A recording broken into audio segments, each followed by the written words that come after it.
Building a second brain is all about building a digital system that you can trust to manage the information in your life, such that you can resurface what you need when you need it. The reality is that we live in an age of information overload, and it's very difficult for our meat brains to be able to handle all the things that we need to handle. But the truth is, you don't need to handle everything in your brain because there are digital systems that you can build to offload this work to. And the reality is that you're probably doing a lot of this work already. You might just be doing it very inefficiently. That means that you're switching between apps, you're going between your emails to find what tasks you need to do. I'm also guilty of doing the same thing, so this is not an inquisition. But the whole idea of building a second brain is building a system that does this work for you. Now, the way we go about this is the art of personal knowledge management, or the practice, depending on how you look at it. And personal knowledge management is nothing new. It's just become popularized by Tiago Forte's course and his book, Building a Second Brain. A number of people in the community have expressed that they don't like this naming, but I've since come around to it because I also was in that boat where I didn't want to treat my knowledge as a project. And I spoke in an earlier video about building a digital knowledge garden. And indeed, some of those sentiments still apply. I don't think we should have everything as a project and treat ourselves as some personal self-development robot. But still, we can really help ourselves by building effective systems. I'm also quite glad that I've taken so long to do this video because initially it would have been about a single app, i.e. building a second brain in Logseq. But I've come to realize that building a second brain is not about the app. It's about a system of applications and how they work together and how you interface with the apps. So over the last few years, Tana has joined the fold, Omnivore has joined the fold, and this has really enabled me to build a more complete system, which I'm excited to share with you today. So some quick housekeeping. This is what we're going to talk about. But before we talk about that, I've got a little plant here because I've got a whiteboard and you might hear that the audio is a little bit reverberating. So I need to fix this in the new. But for now, I've become a professional YouTuber and I've got my little house plant here. But yeah, let's now get back into the video. The first thing I'm going to speak about is a second brain is not an app. I've already spoken a little bit to that. I'm just going to put a few more comments there. I'm then going to look at Tiago Forte's code process. Important insight for me is looking at reference versus action and why I'm now so satisfied with this. Then we're going to go into the capture deep dive, which is the C, then organize overview, which is the O, and then specific benefits of the different applications. And then we're going to conclude and wrap it up for the year. Now, this may seem strange if I'm making a video about Logseq and Tana, but if you're looking for one app to rule them all, that app for you is probably Obsidian. Obsidian is super powerful, got lots of plugins, and that's the important part, that you can really extend your workflows and customize it as you want. But I was watching a video by Danny Hatcher who really cemented this idea for me that the second brain is not about an app. If you're familiar with Danny's work, you'll know that he is the king of Obsidian, or at least one of the kings. There's a few of them. And in his Building a Second Brain video, he talks about how this is not one app. He's using Obsidian for his notes, Zotero for his references, and then Morgan for his calendar and tasks. So despite the fact that you can do everything on Obsidian, doesn't mean that you should do everything on Obsidian. It might actually be making your life a little bit more complicated. And the same goes for me and Logseq. Trying to do everything in Logseq, or being able to do everything in Logseq, is theoretically possible, just a lot more difficult to execute well. So my second brain is built predominantly using Logseq and Tana, but I'm also using Omnivore and Readwise to move information around. So before we get into my system in general, let's have a look at actually how you go about building a second brain. So the code process is Tiago Forte's methodology for how we manage information. And the C in code is capture. Capture is where we go and store the information into our second brain. And Tiago recommends using read it later apps so that we're not inundated with information and having to make decisions all the time of where we want to go and what we want to read. But here, you use your read it later app so that you can consciously return to that information later. The other aspect here is just being able to quickly capture a note. So if you're on the go and you want to just write a note, it's being able to have your note app handy so that you can very easily enter your thoughts so that you don't forget them. Okay, so that's the C. It's really capturing the key insights, not all the information that you read, although some people do that, but that I don't think is the best way to go about it. The O is organize. So organizing is about making sure that you can find that information again. And for me, I like to keep it very simple. I just use tags and hashtags and links. And when I use it in Tana, I add a little bit of structure to that with the fields. But really, it's trying to keep it such that it's loose and flexible. I'm not trying to build this rigid hierarchy that I can find absolutely everything, that everything has its own place. It's really by like finding the mental connections rather than having this rigid folder hierarchy. The D is distill. Distill means to bubble up the core insights and make those available to yourself. Tiago talks about progressive summarization, where you go through your highlights, for instance, of a book that you read, and then you progressively bold the most important parts, and then hypothetically even highlight with Markdown Highlighter in Logseq the key parts so that you can go and find them again very easily, and also reshuffle them in such a way that makes it useful to you. The E is for express, and expressing is where you publish those thoughts or make them available to others in order to generate value for yourself. Now, if you are not working in a field, or you don't have a YouTube channel on the side, or you're not writing a blog or something, these last two might seem a little bit superfluous, and I might actually agree with you there. I think Tiago would say that if you distill something and express it, it can have the form of a checklist, for instance, where for your work, you can refer back to this checklist. So it's not always about having something that you necessarily publish, but I think for the majority of knowledge workers, we don't have these side projects where we are talking about our personal knowledge management systems on YouTube. So those two are not that applicable. You might want to make it discuss and execute. And then you use tools like Microsoft Excel to build your model, and that's your execution. Or you use PowerPoint like I'm using here to communicate visually. So it doesn't have to be, all steps for you, but the most important parts there for me are capture and organize. And that's what I'm going to get into now. But before we get there, I want to talk about this important distinction of action versus reference. And this is something that really resonated for me when I watched one of Tiago's later videos. It's this idea of that when you capture information, you need to decide if it's actionable or if it's not. So ask yourself the question, is it actionable? If not, it goes into your reference system. If it needs to change form, then it goes into your notes app. And that's where you're reshuffling things and making sense of it later as you go. If not, it goes into your file storage. Now, your file storage might be OneDrive or whatever system you are using. And I want to emphasize here that this is not a perfect rule. So for instance, when you are using PDFs, when I'm using PDFs, I actually put them into Logseq, which is my notes app. You might want to put them into your file storage. If you are managing images, if you're a photographer or something, you definitely want to have a file storage system, and you're going to be changing the form of those using Photoshop. So this is not universal. I'm just trying to sort of synthesize what I took out of it and hopefully give you some ideas. Okay, on the actionable side, you then need to ask, is there a time component? If not, it goes into your task management app. If there is, it goes into your calendar. So that's where you schedule it. Now, again, it's not perfectly, the delineation here is not perfect for me because I am able to put time components in Tana. So there is the mishmash of those two things. But really, those are the two hemispheres in your brain, if you could talk about hemispheres. It's actionable and reference. And for me, a big part of my focus in the last few years has been on the reference side of things. So specifically on the Notes app, looking at Logseq, capturing information, organizing it so that I can resurface it later. And this is where it really helps to have a good system, because when you are solving a problem that you have looked at information for before, you've done some research before, you don't have to go back to Google, redo all the work, find those Google searches, find that article that you're sure that you read. It's all in your system that you can refer back to later. So now we're getting into the capture deep dive, and I've put this on Lucidchart so that I can share it with you. The link will be in the video description, and you can see it's just looking at the first part of code, which is capture. And I'm showing here the delineation of what is reference and what is actionable. So let's jump into the reference side.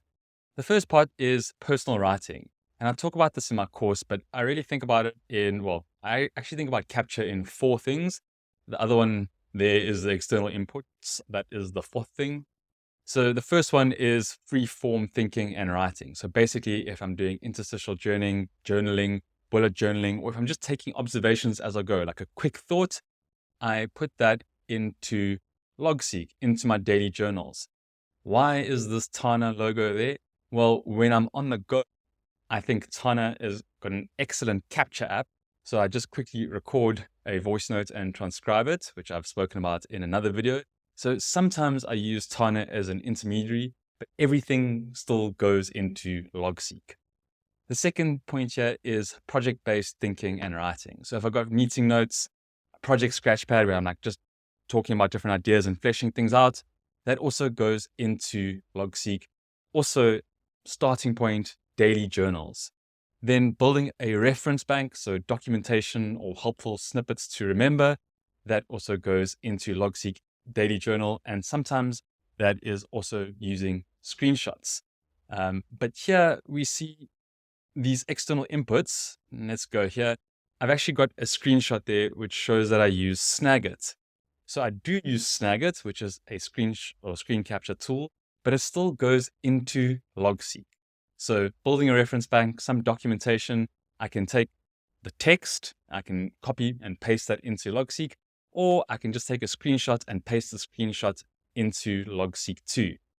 Now, this other tool that I use here, as I say, Snagit, very cool. I'm making another video for my other channel where I look at some other productivity tools, but the focus here is the second brain.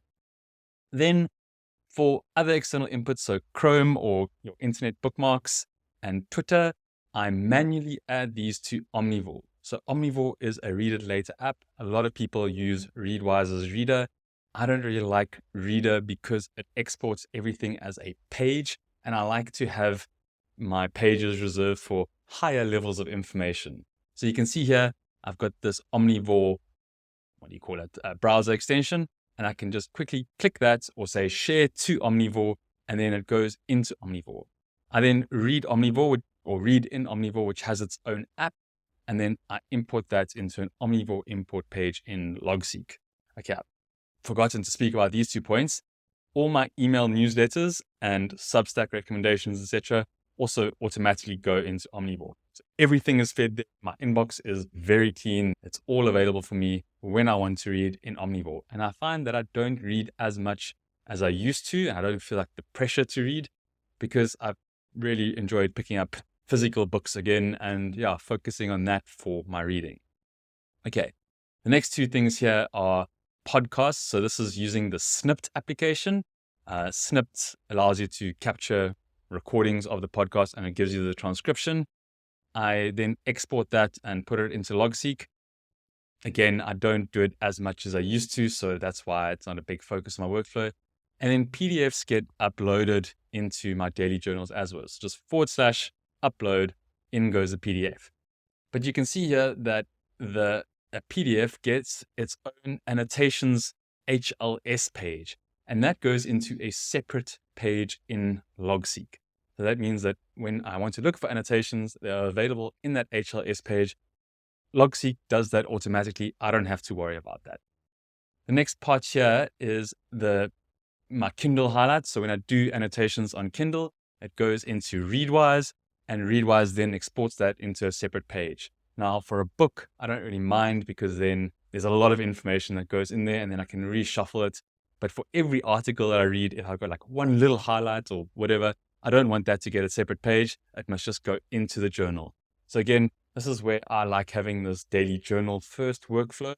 And then when things need to be elevated or when I can distill and express them, then I move them into separate pages. Okay, so that's all available for me in Logseq. And I've got a system of tags, which I'll speak to a little bit later. So just to zoom out here, reference is really about, keeping things that you want to go and refer back to later. It sounds a bit dumb there, but like if I am doing any learning or any like project documentation or something like that, I really want to be able to find that. So Logseq becomes the wiki for that information for me. Really easy. Don't have to do too many things manually. I've got a lot of things automated, and I know that I can find things with ease in Logseq by either using search, query, it's all there. Action, on the other hand, talks about, to-do items, lists, that sort of thing. Like if you've got meetings, even you can think of that as an action. As I said, I take my action or my meeting notes in Logseq. That's just a personal preference thing. So let's have a look at some of these actions here. For tasks and to-dos, well, I just use the hashtag tasks for my tasks, and then reminders and lists. Okay, so I speak here about clear lists and then fuzzy lists. On the clear list side, like things to buy or books to read, those are my lists that I'm building up in Tana. And it's really great because then on the super tag page, I can mark what is done and what is not done. Fuzzy lists are things like inbox, like things I might want to discuss with someone. Feedback that I want to give to people. I can say hashtag feedback, and then in the fields, I can decide, or I can enter who that feedback is for. Radar, that's for things that are on my radar. Not quite a task, but things that I might want to do, things that I'm thinking about. Yeah, there's a whole system that I've built that just uses these things. It's not 100% perfect, but I know that I'll be able to find things when I need them. This is not so much on the action side, but I'm talking about things that benefit from a structured framework. So having ideas and decisions, and it gives me a template that I can then build out in Tana. Super useful to have in Tana, but you might want to keep track of ideas in Logseq or in whatever other tool you want. I also speak here about my work breakdown structure.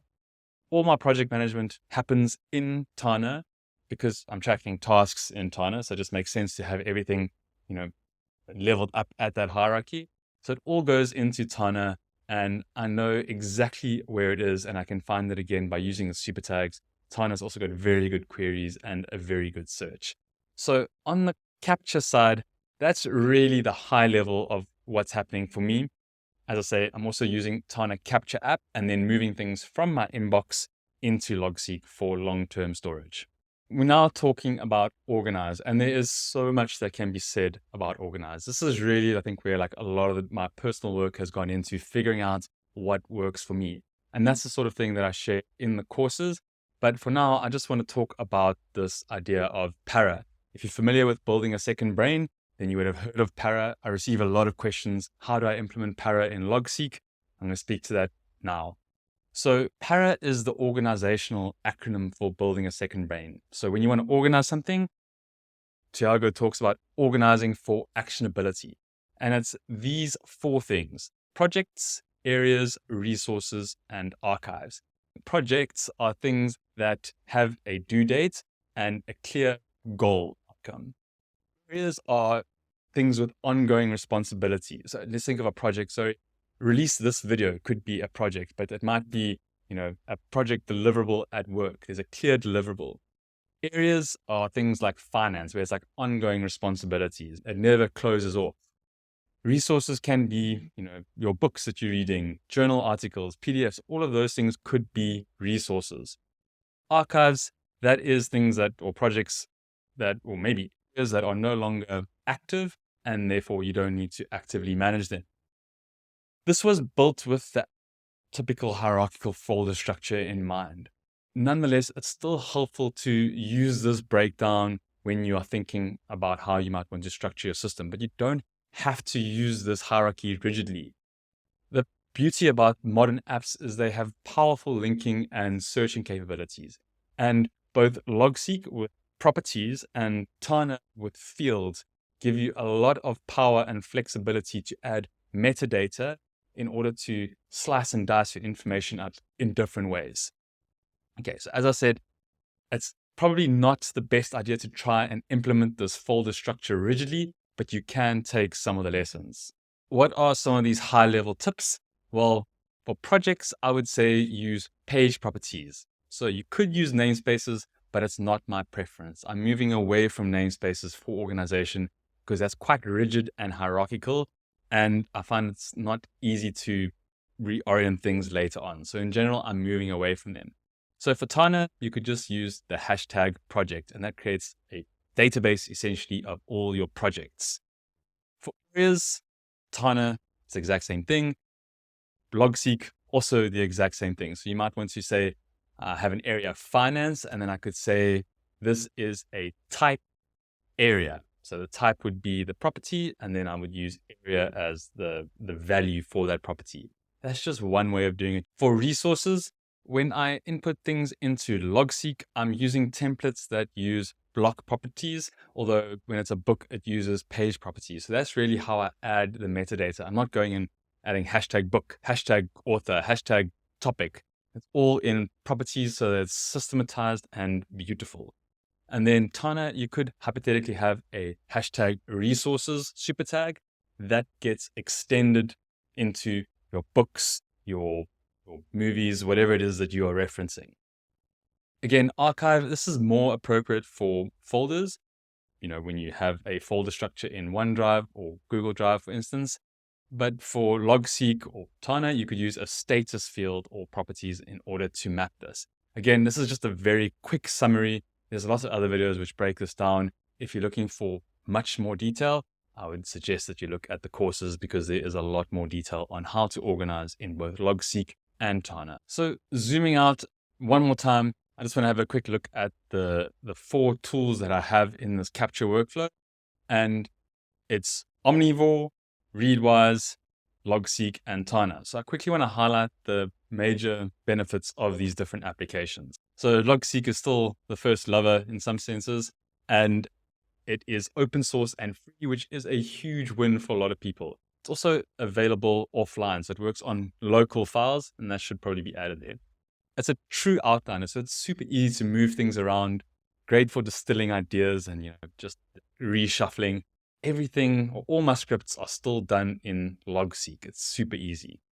And yeah, as I say, this flexibility of tagging is excellent. I'm still thinking about how to do a video looking at tags versus super tags. If you're interested in that, please leave a comment below, or maybe any other suggestions. Do you like the plants? Should I keep the plants? I quite like it. I think this is something which should have been a little bit earlier, but I'm going to leave it in here. Most of the information that you think you need to remember, you can actually forget.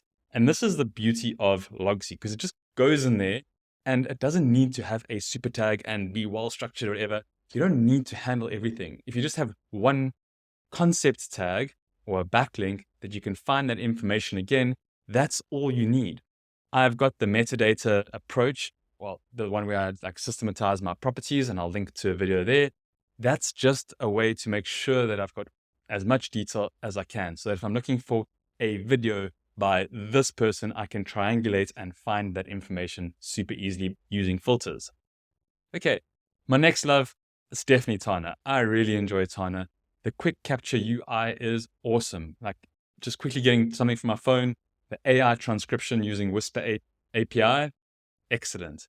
It's really good for structuring things. So if you need things to be structured, for instance, something in a framework or your projects, and you want it to be repeatable and all the queries to show up and all the queries to update when you update one query in the template or in the tag, super tag.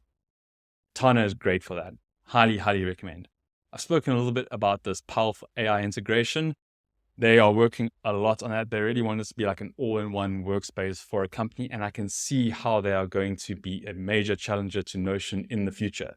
As I say, it's a tool to look out for, and there's a lot of power. They've got a great team behind them. I think they've got lots of VC money as well. Again, some people don't like VC money. Obsidian are never going to take VC money, and that's cool. But Tana are going to do amazing things, I think. So watch out for them. Okay, Omnivore. Omnivore is another great tool, open source and free. And it's been revolutionary in how I manage the information coming in, my inbound information. The other thing is that you can customize import workflows. Again, I should probably have written this all out here, which is really cool for me. I didn't find that I could do that as well with Readwise. And the final thing about Omnivore is it exports as blocks, which works very well for Logseq specifically. Then Readwise is a tool that a lot of people have heard about. If you haven't, there's a link below, which means I'll get a free month, and I think you get 2 free months. Well, an extra free month to your trial when you sign up. So let me know. Vote with your clicks. And then it's got great integrations. Really, if you're not using any of these apps and you just watch this video for interest, you're using Evernote, you're using Obsidian, you're using Heptabase, Readwise integrates with everything. It is phenomenal. It's also got spaced repetition if that's your thing, if you want to revisit different highlights that you've made. I found that this was a bit gimmicky. I stopped reading the emails eventually. Maybe that's just because I'm lazy and this will be a big benefit for you. So if that's the sort of thing that you like, getting emails with your top highlights every day, you can also configure that very easily in Readwise. I've just gone and added the costs here just for transparency. Logseq is $5 a month for me. It's a voluntary contribution. What that means that I get is as a sponsor or a backer on the Open Collective page, it means I get access to the sync service. So yeah, that's just what I like. Tana, it's free for now. They're talking about being $10 a month, but yeah, I don't know when that's going to change. Omnivore is also free for now. I don't think they have any plans to increase that just yet, but they probably will in the future because it's a great service and I imagine it's costing quite a bit to run. And then Readwise is $8.99 a month. So for $14, basically, this is a system that you can build. And yeah, it's working very well for me. So you are likely working with a ton of information in your day-to-day anyways. And it's important to develop a good system. If it's these apps, if it's other apps, it doesn't matter, but you're really wanting to build a system that you can trust so that you don't have to do all the work up here. Now, there's also great things in doing all the work up here, but we're not going to go back to hunter-gatherer days where we pass on our information and knowledge via narrative and story. So you might as well embrace the times and use the digital tools to help you build this. Logseq and Tana are both great applications. I use them extensively, and I've also built courses for both of these applications because there can be quite a learning curve when you're getting started. So have a look at Logseq Mastery and Unlock Tana, and if you want to buy them as a bundle, you can go via my website, combiningminds.org. I'll add the link below, and you can get a discounted bundle rate. So yeah, there's a lot more information in those courses. This has just been a quick overview of building a second brain as a concept and just bringing in some of Tiago's work. So thanks to Tiago for popularizing this. And yeah, good luck to you with building your second brain. See you in the new year. And let me know what you think about this guy.